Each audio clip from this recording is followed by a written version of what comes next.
Hi, this is Maggsy, reporting for the Midweek Sports Bar for BCFM Radio. I'm joined with Ian Parks, who is the Education Manager of Bristol City Community Trust Foundation Education Department. Tell us a bit about what the course is and what the young people do here. Well, we've got a number of courses that we run here at the Trust, but the one we're here today to look at is the BTEC Level 3, the Extended Diploma in Sport, and this is where in the afternoons they play futsal. So there's a boys group and a girls group, and in the mornings they come and do their studies, and then in the afternoons they get to go and train and learn to improve their futsal skills. And then on Wednesdays or Thursdays for the girls, they then go to arenas around the country and play matches against other Football League clubs. Superb. We'll have a little look around now. Fantastic classroom. All the young ladies are sat quietly concentrating on their laptops. What about this environment? I can understand you've got a really, really high success rate in terms of retention and also in terms of actual passes and people going on to other things when they leave here. What is it about the environment that creates those conditions? Yeah, I think I've got to say it's a credit to our staff, the guys that work incredibly hard night and day to give these kids the opportunities they get. I mean, our staff will give as much as they possibly can over and above, but I think, yeah, credit has to go to the kids that they recognise the opportunities that they've been given, and they're the ones that put in the hours to make sure that they meet their deadlines, they get their work done. They also, a lot of them do a lot of voluntary hours. They spend a lot of time out in the community helping young ones and old ones as well, walking football, improving with their football skills, their refereeing. So yeah, it's the kids that put all that effort in, but I think we just create an environment where they have those opportunities and we encourage them to strive to be the best, to work as hard as they can, because that's the only way they're going to get the exit routes they do at the end of it. And you've recently won an award, I understand, the most outstanding education department across the whole of the Football League. Yeah, I mean this course is run across I think 45 of the 72 Football League clubs, and yeah, recently we're really proud to say that we're at the top of that table for the grades that the guys get. So when they finish their GCSEs, they come in with a grade they should achieve, and for us, yeah, we make sure that they leave with the equivalent of 3 A-levels, which is what they should be achieving, or 70% of them actually achieve higher than what they were expected. Okay.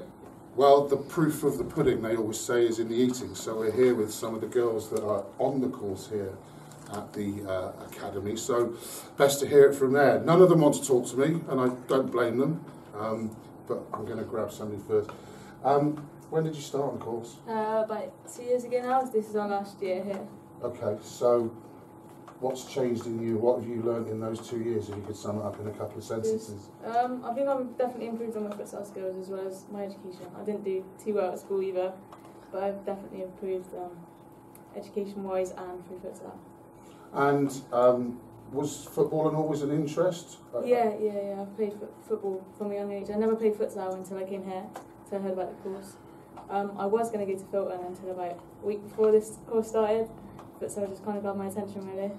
Okay, and you come out, we heard Ian earlier say you're going to come out with the equivalent of 3 A-levels, which for what seems to be a real hands-on course, doing something that's fun, not just reading books all the time, is a real great qualification. Yeah, so there's a big grasp towards it. Playing futsal alongside of education, it's not just sat down exams, anything like that really, so it's quite good. And who's the best player at futsal? I'm going to go with me, I think. That's because everybody else is... Everyone's being quiet. Everybody's looking into their laptops, so I don't want to talk to them, I don't want to talk to them. And so what's next for you? Hopefully I'm going to stay on here and do the foundation degree here. So that'll be good as a junior course that they did over here at the Grind anyway, so... Okay.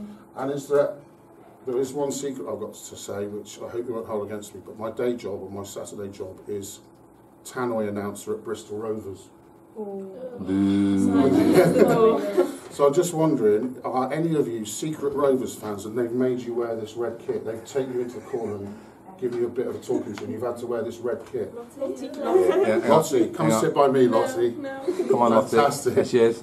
But you're still all going to get the qualification. Everybody happy with what goes on? I know Sarah and Ian are here, but when we get them out and have a proper chat, yeah, it's all good stuff, yeah? Yeah. Yeah. There we go. From the horses. Lottie now, we're just on our own. I feel your pain. I think you're very brave. Eastleigh, big high-profile game tomorrow. Bristol Rose Eastleigh. That's a ticket for you, okay? Sarah, who is one of the sport lecturers here at Bristol City, what does your sort of role entail? Loads of different stuff really. So obviously primarily I teach on the BTEC course. I also take the girls for futsal training and matches. Any other kind of responsibilities with being a tutor, so pastoral care, that kind of thing. And overall recruitment for the course as well. They're my main roles. And how long have you been doing this for? This is my second year as this role. I started off in the trust in a different role. So yeah, second year of this programme. It must be a sort of different type of teaching then, because essentially it's not just classroom based. So you say you're out and about teaching the guys and girls to play futsal. Is that almost like being a PE teacher and a academic teacher combined? Yeah, pretty much. Yeah, you get a bit of both. So a lot of us lecturers have come from a coaching background rather than a teaching background, and we also find the skills that we're teaching them on the court and the football pitch can be transferred into the classroom really easy as well. So learning it can be done in a non-traditional way. Yeah, we kind of try and make things relevant to them and their experiences. And then, yeah, again, what they learn on the court, like teamwork and kind of personal skills like that, we can teach within their academic lessons. And do you prepare people for the next step, sort of beyond in terms of into university or into employment? Is that very much what the course sort of does as well? Yeah, big time. So one of our values here is that we want our students to be as independent as possible. So things like, writing UCAS, personal statements, things like that, we encourage them all to do, and just sourcing their own information for lessons and just to be as independent as possible. So when they do come to the working world, they've already got those personal skills from us. So we're with Nick. You were speaking to some of the girls earlier. Nick was a bit of a tearaway at school. Just looking at the students here now, which one in particular sort of causes you the most problems in the classroom? Would you say? Well, they're all your stereotypical girls. So they all like a chat. Maybe when they shouldn't, but yeah, we've got real backgrounds of students here. Some of them are your A's at GCSE, and some of them maybe just missed out and got D's and some E's, but they're all on for their target grade, so they are all excelling. Yeah, joke aside, you all seem very quite nice and quite well behaved actually for a classroom. Is this just because we're here? There might be an element of that. Yeah, there might definitely be an element of that, but they are on the whole a really good group, these girls. Yeah. Cool.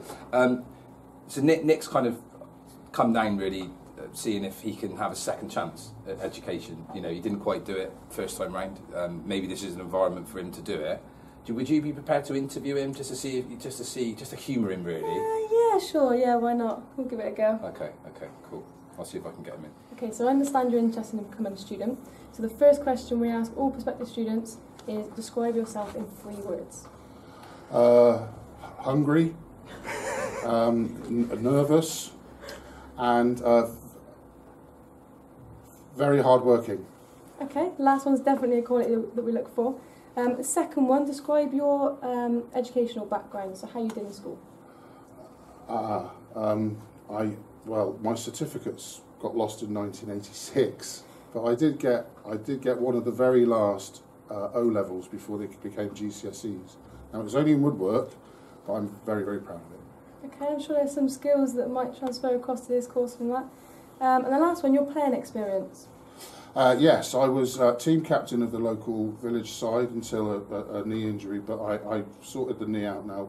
What I tend to do is stand in goal, and even if I just stand still, nobody can get past me anyway, so goalkeeper's preferred position. Okay, well, futsal goals are smaller, so ideal if you just... And better, yeah, it's a shoe-in. Okay, well, from that, definitely some qualities that we look for, so congratulations, I'd like to offer you a place. And there's your shirt. There's a Bristol City shirt.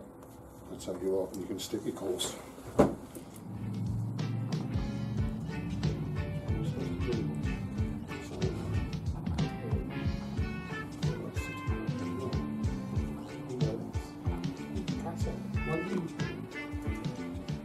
Right, I'm now with Tom, who's one of the former pupils of the Bristol City Futsal School here. He's now one of the coaches.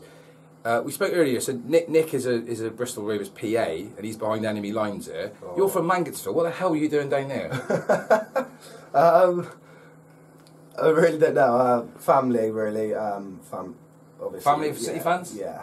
I've just followed family from a young boy, and yeah, here I am now. Because Mansfield is a staunch Rovers area, isn't it? Yeah, majority of when I say majority, literally 9/10 of my friends are literally Rovers fans. So Okay. I do get Do you get a bit of stick? I do sometimes. However, my comeback is always, "What league you in?" So. Yeah, good comeback, good comeback. Well, both top of their respective leagues. Yeah, no, they are. But tell me a little bit about your experiences. So you're now coaching. Yeah. So originally you were here studying. Yeah. And how long ago was that? That was 2 years ago now. So yeah, quite a Okay. fair bit. And where do you coach? What sort of parts of the city and what types of young people? It's all parts of Bristol really, from north to south and to east to obviously west as well. So it's all different parts of Bristol. I mainly do my coaching in North Bristol because that's obviously where I'm based. That's where I'm close to home. So my boss tries to put me close to your home, as possible. So yeah, that's not the majority of where my schools are based. But okay, is it mainly in schools that you do? Yeah, there is outside of school as well. So we do player development centres which take place on an evening. So yeah, they're outside of school. We do after school clubs, but that's still in school really. So. And what's coaching done for you then as a young person? How old are you now, you say? 20. So you're now 20 years of age, you're working with young people. What sport and football coaching done for you as an individual? Oh, it's done a lot. It's boosted my confidence, obviously, dealing with young kids and dealing with teachers on a day-to-day basis. It's made my communication skills become a lot better. I always feel comfortable talking to people that I'm meeting for the first time. It's also done a lot to my football game as well. Obviously, by coaching young people football, it actually helps me. So you still play? So yeah, I still play as much as I can. Where do you play? For a team called Wick. Oh yeah, I know. Yeah, up there, top of the Bristol combination. Well, I play for the reserves, but they are near the top. Yeah, they're fourth currently. Okay, cool. So it's good to see a Bristol lad. I'm a Bristol boy. You're a Bristol boy. It's nice to see Bristol lads doing well. You were a bit nervous before about your hair, weren't you? So if you look behind you, if you look at the guy on the camera, look at his hair. See his hair? You've got nothing to worry about, have you? I think your hair looks quite nice. Oh, cheers. What hair product do you use? It's hairspray. Can't remember what off the top of my head. I'm more of a wax man. More of a wax. Before I go, I'll tell you what, it's fantastic to see someone that's come through. You've got like a real good energy about you. You've got a little spark in your eye. I can see that. I bet the kids love you.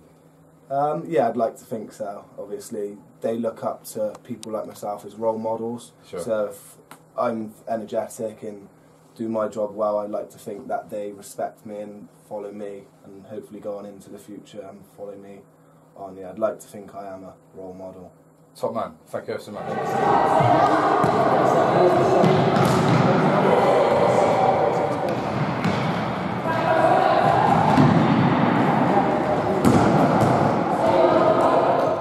Right, I'm here now in Eastern Sports Centre. We've actually spoken to some of the girls in their classroom setting. We're now actually out in the gym, in the sports hall. They've been kicking about playing football, playing futsal.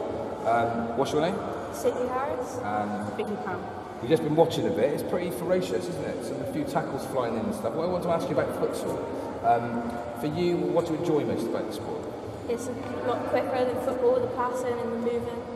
Okay, and do you find that gets you more out of breath? Is that harder? Yeah, it's a lot harder than football because you're always moving into space. It's a smaller ball as well, isn't it? Yeah, so it's more technical, so your first touch will be a lot better. So I think my understanding is that people in South America used to play a lot of futsal and stuff. So does it improve your technique? Is that the kind of idea with it? Yeah, it improves your first touch a lot because you're always getting the ball. So yeah, And definitely your technique. yeah. So do you guys play 11-a-side football as well? Yeah. And has futsal helped you become better at playing 11-a-side? Yeah, technically and also fitness. Because like Sophie said, you're always on the move, so you don't stop. Okay. You see that big guy stood behind the camera there? Yeah. He fancies himself as a bit of a goalkeeper. Do you reckon you could take a few shots at him in a minute? Yeah, I don't see why not. The only thing is he's quite big, so I don't think these goals are quite small. What we're going to say is that unfortunately today The futsal goals I haven't come across, so we've got 5-a-side goals, but normally they use kind of like hockey-shaped size goals. Excuses. But, well, no, you may get my excuses in for Nick. But really, if you can put the camera around a little bit, if you look at the goal, if Nick actually led down, he'd probably cover most of that. So we're going to take a few shots in now. Yeah? Yes. I'm going with Polly now, who's one of the head tutors and coaches. It must be quite a different experience. Taking young people out of the classroom into this sort of environment. It is, but it's great. It's what motivates them to work in the classroom. If they don't do their work and if they don't get their essays in on time, then they don't play. Oh, so you use it like a carrot and a stick? I use it as a carrot to dangle, and if they don't do their work and don't get the grades academically, then they can't have the fun and enjoyment and learning on the court. So it's a great tool to use in the classroom. Tell us a bit about futsal then. What's particularly special or different about futsal than normal football? It's a lot more intense, as the girls were saying. It's very intense, high paced. It's very technical. If one player doesn't work their bum off with the rest, then it shows. So you can't hide. On an 11-a-side pitch, I think you can hide and be part of the 11, whereas on a futsal pitch, you're spotted if you do that. How many in each team? 5-a-side. 5-a-side. I think that it's been quite responsible for improving some of the technique of players in the English game. Yeah, I would definitely agree with that. It's more so, like you said, in South America, that's where it developed, and that's probably why Brazil, Argentina, and win the World Cups like they do, and that's it. I think there's definitely a correlation there, and that's what we're starting to pick up on, but we are a good 20 years behind.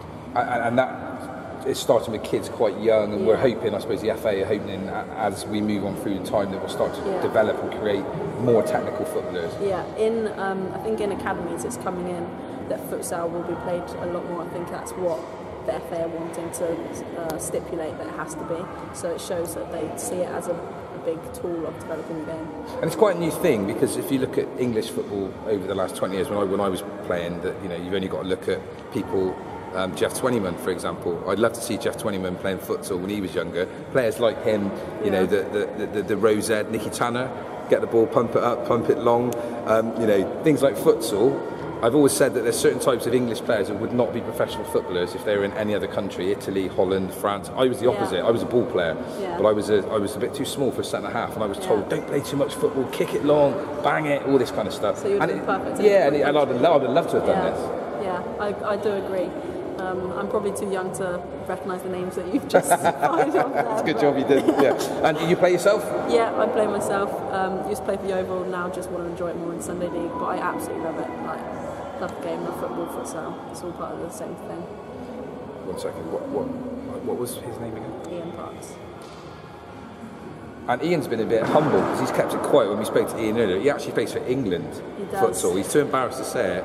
Is that right? Do you want to come in quickly? He is too embarrassed, but if you ask for his autograph, he's gonna. We're just talking about you. You kept it a little bit quiet from us that you were actually an England international futsal. Yeah, that's right. I've been really fortunate to travel the world and play for the country. It's been a fantastic opportunity. We've played in lots of places. We've been as far as Qatar.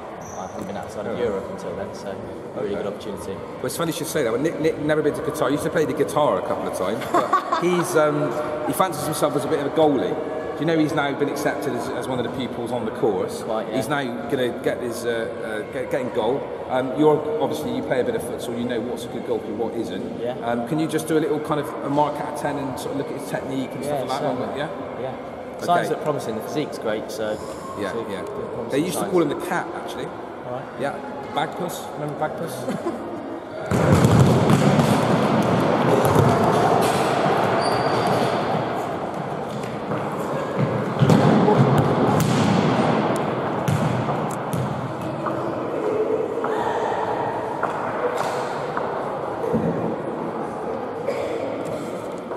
So we've just watched that. What did you think of that? Wasn't very impressive, was it really? No. Out of 10? Probably a 4. The way he turned his back was disappointing. Yeah, we like our keepers to be big and face the ball. So he was like the opposite of Schmeichel, wasn't he? Yeah. Schmeichel used to make himself big. He played a bit of handball, didn't he? That's right. Very similar. Yeah. Nick kind of shrivelled like a dying mouse. Yeah, maybe we're being a bit harsh seeing as there were a number of balls being kicked in. Maybe is he alright? No. I'll go and make sure he's alright. So that's pretty much it from us here at Eastern Sports Centre. Nick's in a bad way. He's hurt emotionally and physically, And that's Maggsy and Nick, report from the Midweek Sports Bar from the Bristol City Futsal programme.